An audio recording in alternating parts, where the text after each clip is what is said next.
Quero agradecer por essa oportunidade, agradecer ao meu querido pastor Israel pela confiança, a nossa irmã Angélica, também Sóstenes, pelo convite.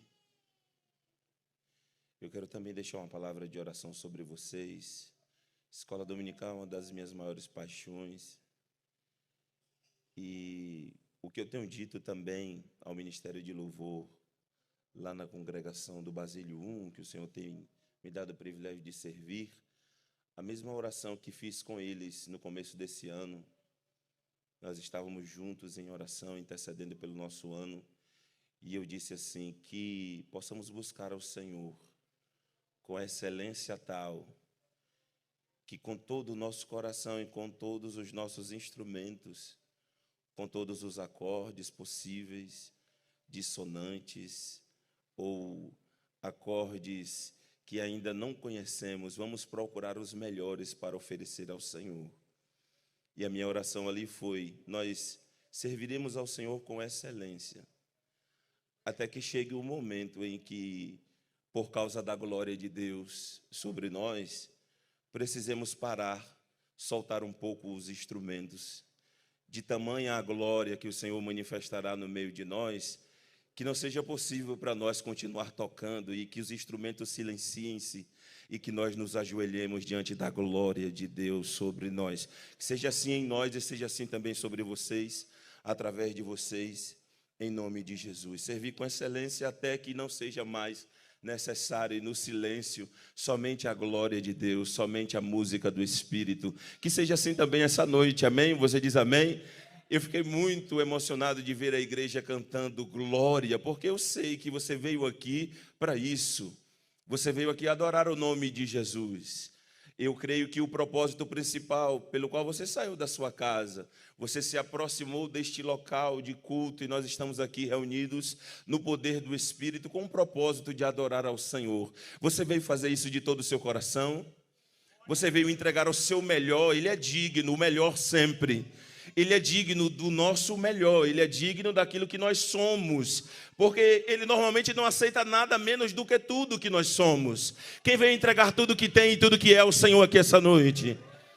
Nós estamos na casa do Senhor e estamos com a Bíblia aberta e tem muita gente querida aqui. Eu quero louvar ao Senhor pela minha esposa também, que está aqui conosco, meu filho, a minha sobrinha vieram orar por nós aqui. E eu conto também com os intercessores, meus amigos, meus pastores aqui. Pastor Josué Lima fez meu casamento. Acabamos de completar no último dia 18, 12 anos de casado. E o Senhor liberou uma palavra sobre nós ali. E eu sou muito grato a Deus pela sua vida, pastor Israel, todo o nosso amor, pastor Hamilton Júnior e demais pastores, pastor Antenor. Vamos ao texto. Quantos dizem amém? Viver intimidade com Deus, viver intimidade com Jesus. Diga, vivendo intimidade com Jesus. Esse texto é muito especial, porque agora Deus tem uma imagem através da qual Ele pretende ser adorado. Ele é o Deus invisível, Ele está acima dos céus, nem os céus dos céus podem conter a sua glória. Ele é maravilhosíssimo e as nossas palavras não dão conta do Deus que é eterno e que se manifesta com grande amor, com grande graça, com grande bondade e é santíssimo, além do que nós podemos imaginar, e Ele é invisível, ninguém jamais viu a Deus, é o que a palavra nos revela. E naquele encontro conhecido de Moisés, no momento de profunda dor, de profunda angústia que aquele homem de Deus estava atravessando por causa do pecado do povo de Israel, Moisés diz: Senhor, deixa-me ver a tua face. E esse é um pedido maravilhoso, porque há um intento no coração de alguém que quer mais de Deus. E isso tem sido raro nos últimos dias.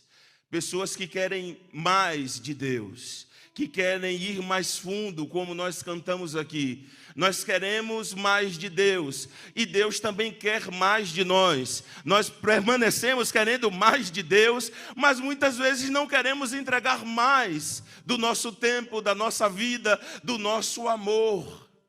Mas o desejo do coração de Moisés, em meio a tanta tribulação na alma, por causa da dor que ele sentia, diante das constantes apostasias do povo de Israel, O desejo do coração de Moisés era: Senhor, eu quero ver a tua face.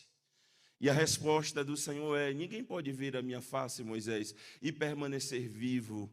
Mas esse texto é muito lindo, pastor Gunnar, porque Deus diz assim: você não pode ver a minha face e permanecer vivo, mas eu vou preparar um lugar para você perto de mim. Isso é maravilhoso. Eu vou preparar um lugar para você perto de mim, e eu vou passar por entre as rochas. Você poderá ter um vislumbre, mas a minha face ainda não, a minha glória de forma perfeita ainda não é para você. Mas o desejo daquele homem era ver mais de Deus, era ter mais de Deus. Se há alguém aqui essa noite com esse desejo no coração, eu quero dizer que a porta está aberta, e é o próprio Espírito Santo que vai conduzir você até essa presença, para que você possa se fartar da presença, da doce presença de Deus. Esse texto é maravilhoso porque o Deus imarcessível, revelado no Antigo Testamento, agora se apresenta de forma diferente. No Antigo Testamento, na primeira aliança, ele diz: não façam imagem de escultura, de coisa alguma. Não há possibilidade de vocês me representarem. Não construam imagens para si, porque o Deus invisível não pode ser representado ou conhecido ou experimentado através de imagens humanas. Só que nós estamos falando de viver intimidade com Jesus.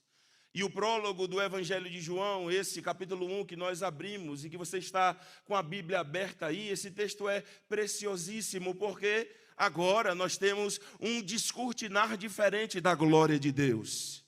João abre o seu Evangelho dizendo que no princípio era a palavra, no princípio era o verbo, no princípio era o logos. E o verbo estava com Deus, o verbo era Deus. Todas as coisas foram feitas por intermédio dele, e sem ele nada do que foi feito se fez. Nele estava a vida era a luz dos homens. A luz brilha sobre as trevas, e as trevas não puderam derrotar esta luz que brilhou na criação, por causa do verbo, por causa da palavra. Olha o testemunho trazendo a eternidade para dentro de um texto sagrado. Ele está falando da palavra eterna, ele está falando do verbo divino, e ele está escrevendo para a sua comunidade. Se você já parou para pensar e pesquisar um pouco sobre a comunidade joanina, você também viu ali que muito provavelmente essa comunidade está nas cercanias ou dentro da cidade de Éfeso. No contexto dessa cidade, naquele tempo, no primeiro século, a cidade de Éfeso é uma cidade cosmopolita com aproximadamente 200 mil habitantes. É uma cidade voltada para a adoração aos deuses greco-romanos. Eles têm a estátua dentro do templo de Diana, rainha dos Efésios. E aquele templo é uma das maravilhas do mundo antigo. E muito da cidade, muito do comércio, muito da cultura, muito da religião está sendo vivido, vivenciado, experimentado naquela comunidade, nas cercanias do templo, a Diana, a rainha dos Efésios. À medida que o evangelho vai se espalhando naquela grande cidade, à medida que o evangelho vai crescendo e a palavra vai crescendo, nós temos o testemunho em Atos capítulo 19, que a cidade de Éfeso, por causa do testemunho pregado por Paulo, as pessoas estavam se convertendo, as pessoas estavam queimando seus livros de bruxaria, de idolatria, e estavam abandonando a adoração no templo, e isso incomodou muito aqueles que eram vendilhões ali, aqueles que viviam e sobreviviam do comércio ao redor e dentro do templo de Diana. Essa é uma cidade que está em conflito por causa da chegada da palavra de Deus. Tem alguém recebendo a palavra e a igreja está crescendo. Os presbíteros estão sendo formados, a igreja está sendo servida, e essa é uma das cidades muito importantes no contexto do Novo Testamento. É muito provavelmente essa comunidade que depois da década de 80 e 90 depois de Cristo que vai receber o Evangelho segundo João. Eles falam grego, eles têm a cultura e a lei romana, eles estão dentro do contexto do Império Romano. E por isso, é por essa razão que João escreve em grego: no princípio era o Logos. João faz a escrita desta palavra para a sua comunidade. E ele está também, assim como os outros livros do Novo Testamento, ele está trabalhando com o grego koiné, enarre, enrologos. No princípio era o verbo. Ele está, pastor Guná, pastor Israel, dialogando com a cultura grega, mas se nós observarmos a língua e percebermos o que João está fazendo aqui para nos apresentar a eternidade e para abrir essa porta de intimidade e comunhão com Jesus, ele não está olhando para os filósofos gregos, ele não está olhando para Platão e Aristóteles, ele não está dialogando com a filosofia estoica, não, essa não é a intenção de João aqui. O que ele está fazendo é voltar para o Antigo Testamento. O que ele está fazendo é entrar na sua tradição hebraica. Ele está voltando para o livro do Gênesis e dizendo que no princípio, na criação, como o Gênesis declara, no princípio Deus criou os céus e a terra.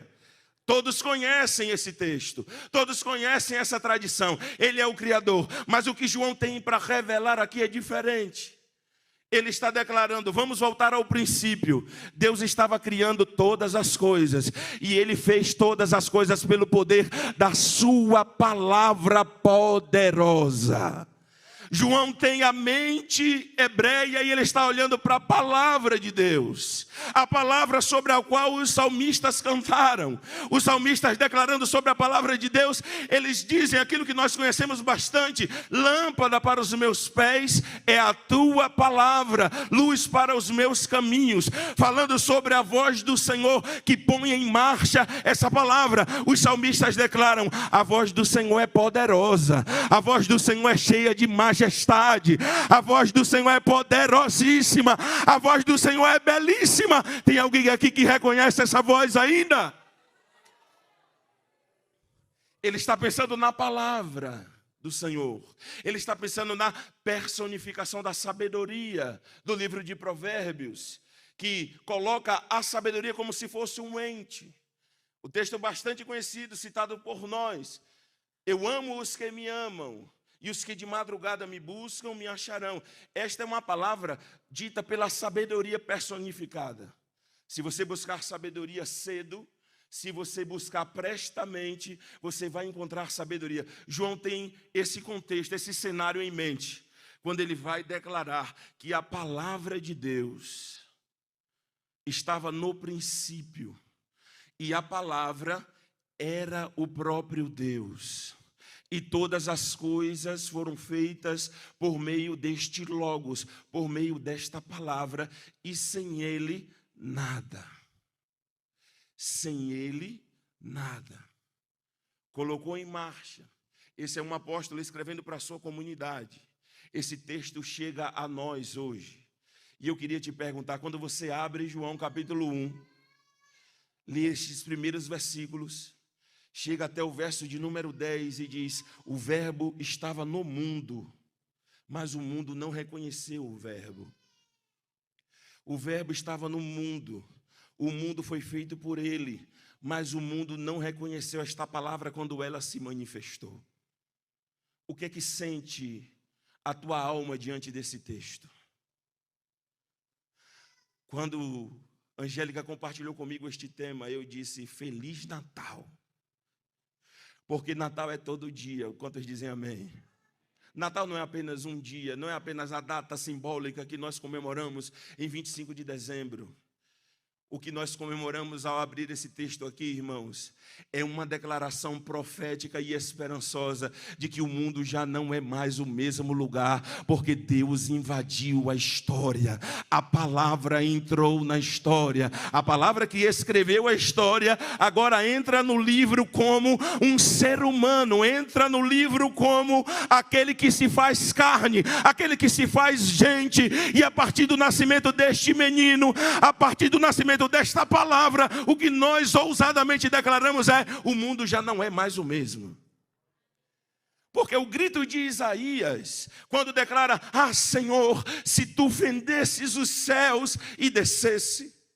A palavra de Josué, que tem cumprimento, melhor dizendo, a palavra de José no Egito, que tem cumprimento duplo, quando ele declara: olha, o Senhor vos visitará mais uma vez. Não deixe os meus ossos aqui no Egito. E essa é uma palavra muito forte que também fala da encarnação. O Senhor Deus visitará vocês mais uma vez. E essa visita agora é definitiva. A palavra de Deus se torna gente. A palavra vem ao mundo, mas o mundo não a reconheceu. Como é que está seu coração diante desta palavra? Você que veio adorar de todo o coração aqui essa noite, como é que você se coloca no lugar de intimidade com Jesus dentro desse texto? Porque é uma declaração aqui, ele veio para os que eram seus, mas os seus não receberam. Ele vem para a nação de Israel, e a nação de Israel não o reconhece. E aí João, ao declarar isso, ele o faz, provavelmente, Sóstenes, com muita tristeza. A nação de Israel não reconheceu, os seus não receberam.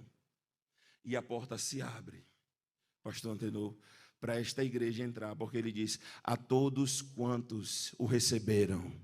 Ele veio para o que era seu, mas os seus não receberam. Mas todos que receberam, todos que abriram o coração e disseram sim para a palavra, a estes deu-lhes o direito de serem filhos, filhos amados. Deu-lhes o direito de serem filhos de Deus, que não nasceram segundo a vontade da carne, nem segundo a vontade do varão, mas nasceram do alto. Nasceram do céu, nasceram por causa do Espírito, nasceram por causa da consagração do Espírito, por causa da nova criação, que agora é possível, porque o Verbo se fez carne. O Verbo se manifestou, se fez gente. Pelo poder do Espírito, nós entendemos o Evangelho de João. O Evangelho de João nos declara e nos abre muitas possibilidades temáticas. Por exemplo, a possibilidade de lermos o Evangelho de João a partir da temática do Filho de Deus como um título cristológico, ela é linda, é belíssima. Você observa como a ideia, a revelação do Filho está sendo formada aqui. Mas nesses últimos dias o Senhor tem me chamado a reler o Evangelho de João sob a prioridade de algo que Jesus declara nos capítulos 14, 15 e 16. Quando ele diz, eu vou para o Pai, se vocês me amassem, ficariam felizes, porque eu vou para o Pai, mas não vou deixar vocês sozinhos. Eu enviarei para vocês outro Consolador como eu, que estará com vocês para sempre. Ele os guiará a toda a verdade. Ele vos fará lembrar de tudo quanto eu vos falei. Ele há de receber de mim e há de entregar a vocês aquilo que recebeu do Pai. E de mim é o Espírito Consolador que estará com vocês para sempre. Então João capítulo 1 só é possível porque um dia, o velhinho João, já avançado em dias, recebe a visita, a orientação do Consolador amado. E agora o Espírito Santo está dizendo, João, é por aqui. O Verbo se fez carne, lembra disso? E habitou entre vocês. E vocês viram uma glória dele. Não foi qualquer glória, não foi glória de homens. Vocês viram a sua glória, glória como do unigênito do Pai, cheio de graça e cheio de verdade. É o Espírito Santo que conta para nós quem Jesus é. Se você está sentindo o poder desta palavra, não da minha pregação, o poder desta palavra que nós lemos. Se você está sentindo o seu coração aquecido, num chamado para a intimidade com Jesus, é por causa do Espírito Santo que está aqui. Ele está aqui essa noite, irmãos. Ele tem liberdade no meio de nós ainda. O Espírito Santo tem liberdade para tomar você e o seu coração, fazendo você ser transformado e tendo um desejo ardente de sair daqui hoje e dizer assim, Senhor, eu quero mais da tua presença. Senhor, eu quero mais da tua graça. Senhor, eu quero te louvar com maior intensidade. Eu quero estar na tua presença e quero ver também a tua glória. Uma glória que Moisés não ousou sondar, uma glória que os homens na antiga aliança não puderam experimentar, mas que essa igreja pode, por causa do Espírito Consolador que está entre nós. Irmãos, culto se faz com a presença do Espírito Santo. Se não é clube, se não é reunião qualquer, pode ser bonita, a gente pode até cantar bem, lá na congregação também, mas se não tem o Espírito Santo, não tem presença. Se não tem o Espírito Santo, não tem revelação de Deus. Isso aqui é muito interessante, porque muitas vezes nós confundimos conhecimento de Deus com informações sobre Deus. Pastor Hamilton Júnior, muita gente tem muita informação sobre Deus, conhece os versículos, lê bons livros de teologia, mas não tem intimidade com Jesus porque não conhece o Espírito Santo. Você pode ler muito, isso é muito bom. Você pode estudar bastante, isso é uma maravilha. Mas a intimidade com Jesus, o verbo que se fez carne, só se consegue na olaria da oração e no poder e na dependência do Espírito Santo. Porque quando Jesus reúne os seus discípulos e diz: o que é que vocês dizem que eu sou? E Pedro se levanta e diz: tu és o Cristo, o Filho do Deus vivo. Jesus, eu creio, abre um sorriso e diz assim: Pedro, você não descobriu isso sozinho. Você não descobriu isso apenas pela sua inteligência. Foi o Pai que contou isso para você. Foi o Pai que revelou quem eu sou. Aleluia, tem alguém esperando a revelação de Deus aqui esta noite?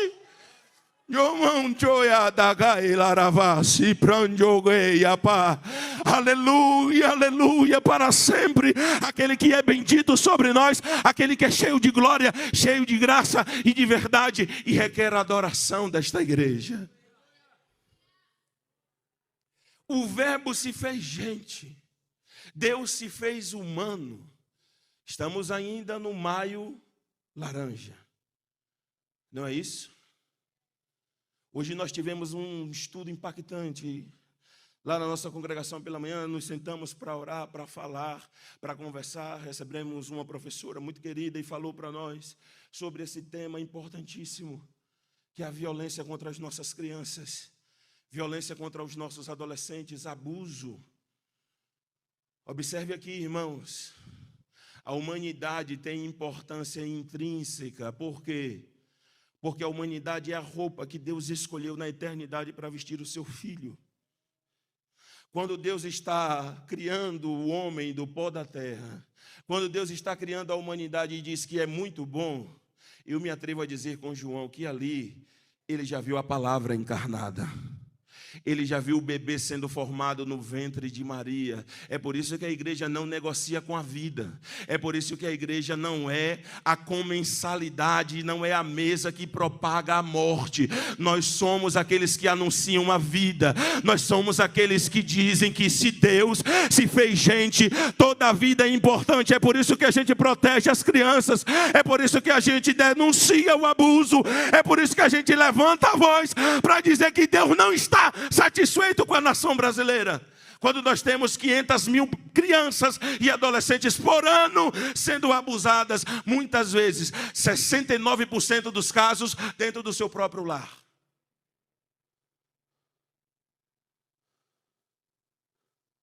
Falar sobre a encarnação e sobre intimidade com Jesus é a igreja também não fechar os olhos para o que está acontecendo. Sabe por quê, irmãos? Porque Jesus disse assim: ninguém impeçam de vir a mim as criancinhas, porque delas é o reino dos céus. E quem é que estava impedindo as crianças de chegarem até Jesus? Os discípulos.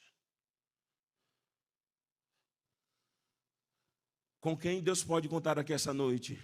Para anunciar a encarnação, declarando como voz profética de que o Brasil não pode ser o país do abuso, e não será e não é, em nome de Jesus. Não pode ser, não será e não é o país da violência, porque se Deus se fez gente, toda gente é importante. Deus pode contar com você, porque se você quer intimidade com Jesus, essa intimidade não vai tirar você do mundo. Essa intimidade vai tirar você do sistema corrupto mundano, mas você vai olhar diferente para a criação e dizer: não, tem alguma coisa errada, porque essa não é a vontade de Deus para a humanidade. O verbo se fez carne e habitou entre nós. Não aceitamos nada menos do que a santidade da vida e a inviolabilidade das nossas crianças. E pasme, irmãos, hoje nós perguntamos lá às crianças quem estava sabendo sobre o maio laranja, doutor Thanos, e nenhuma das crianças sabia. Nenhuma das escolas nas quais os nossos filhos ali estudam, nenhuma falou. Particular, pública, militar, nenhuma falou.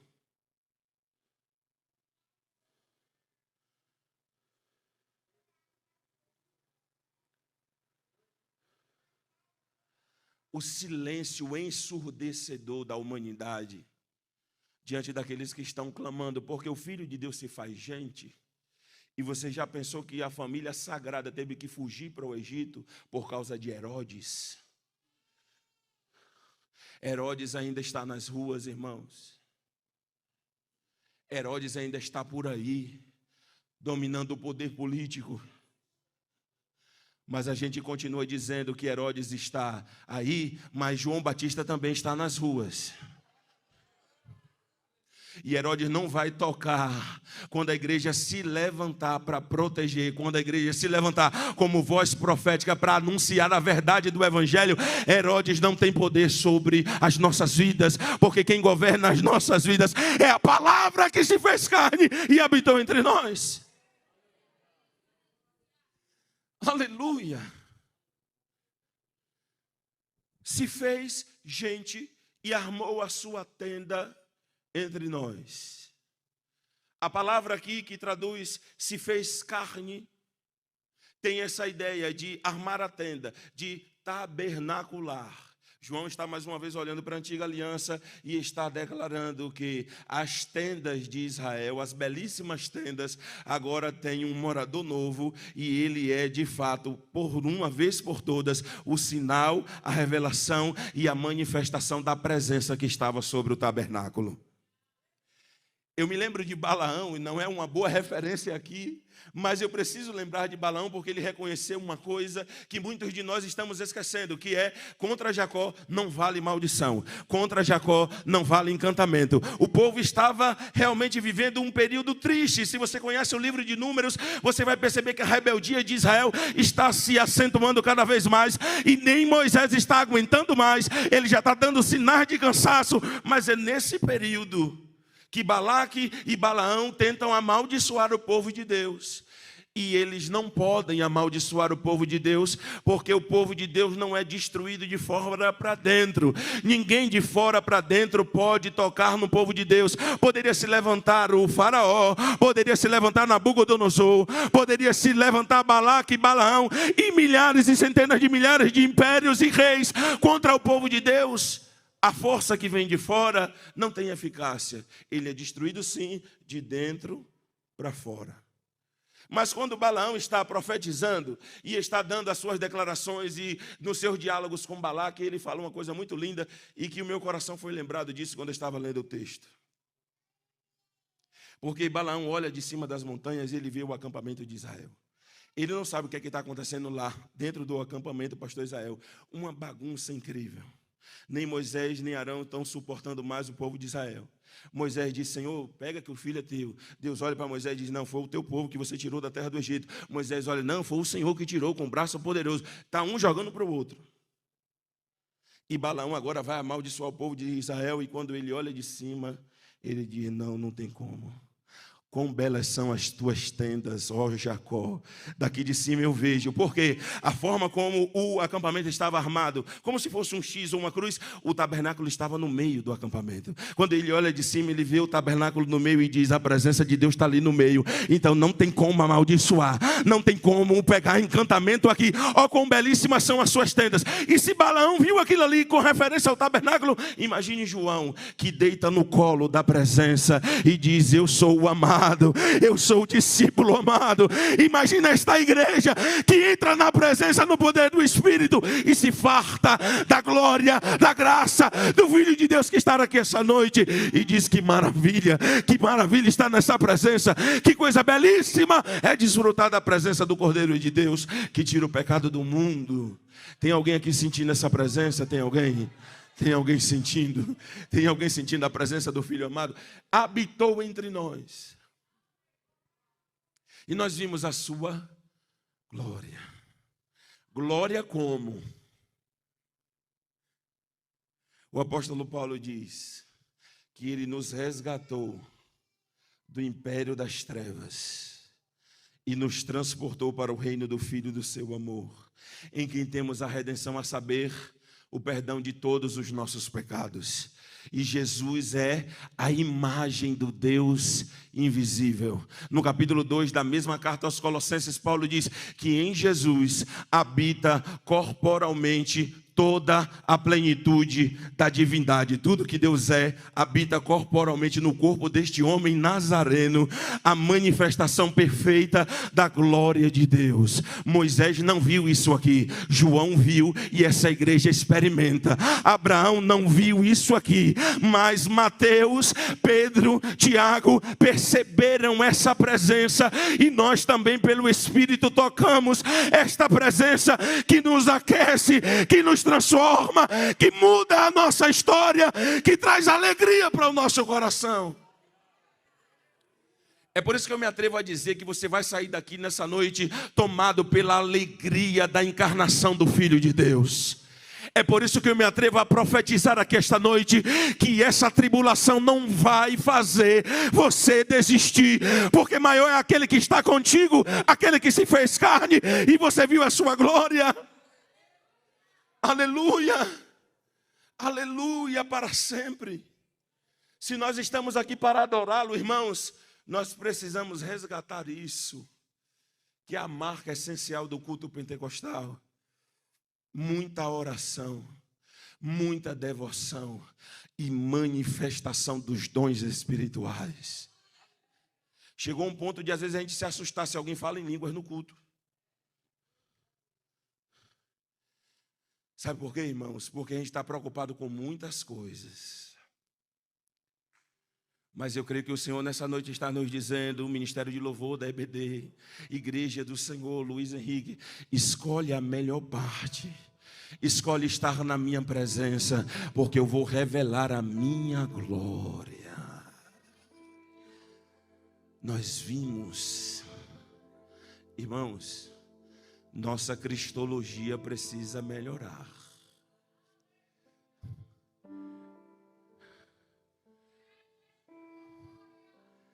Sabe por quê, Islã? A gente canta, ele abriu mão de sua glória. Tem alguma factibilidade de declarar isso? Mas o que João está dizendo é, toda a glória do Pai nós vimos neste homem que estava andando aqui entre nós. Obviamente, quando chega no capítulo 17, Jesus diz, Pai, me glorifica com a glória que eu tinha contigo antes que o mundo existisse. Mas João está dizendo aqui, Simone, ele já é um homem avançado em dias. Ele já está no final do seu ministério, é final do século I. E nas lembranças estão vivas a voz do Senhor. Estão vivas as manifestações do Salvador. E ele diz, este verbo, esta palavra, se fez carne e armou a sua tenda entre nós. E está muito viva aqui essa imagem. Eu vi a glória dele, glória como do unigênito do Pai, cheio de graça, cheio de verdade, porque ninguém jamais viu a Deus. Porém este homem, este amigo meu, este amado da minha alma, ele revelou como é que Deus é. Ele nos ensinou a chamar Deus de Pai. Ele nos ensinou o caminho do Espírito, irmãos. Nós não estamos aqui por causa de nós mesmos. Nós não estamos aqui por causa de organizações humanas. Nós estamos aqui por causa do nosso Salvador meigo, querido, grande amor das nossas vidas.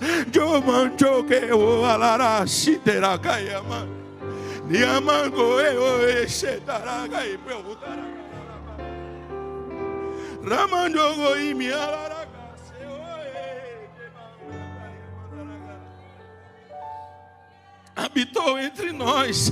Eu me atrevo a dizer, por causa da presença que eu estou sentindo aqui, ele está aqui essa noite. Você sabe disso? Irmão meu, que se é assim que ele abre. Eu finalizo aqui, 1 João capítulo de número 1. Hoje esse texto veio como uma bomba atômica no meu coração, porque o verbo se fez carne e habitou entre nós, cheio de glória. Tem um peso da glória de Deus sobre este homem. É por isso que essa igreja canta, ao autor da minha fé, eis o consolo que envolve a minha vida. Que consolo é este? É o meu Senhor Jesus.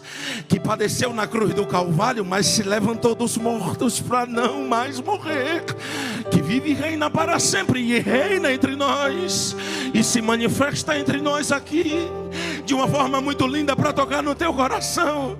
E João diz: nós vimos a sua glória. E quando ele abre a sua primeira carta, ele diz assim: aquele que era desde o princípio, o que ouvimos, o que vimos com os nossos próprios olhos, aleluia, o que nós contemplamos e as nossas mãos apalparam, o verbo da vida. As nossas mãos, ele não está dizendo apenas foi experiência só minha, não. As nossas mãos, tem um lugar de intimidade para você muito específico. Mas o que eu quero dizer é que quando o Espírito desce e manifesta a presença do Filho, não é só para um, é para quem quiser se fartar. As nossas mãos, eu vejo mãos levantadas aqui. Então as nossas mãos podem tocar a palavra pela fé. Pela fé nós tocamos em Jesus aqui essa noite a palavra da verdade, a palavra eterna, o verbo divino que se fez carne e habitou entre nós.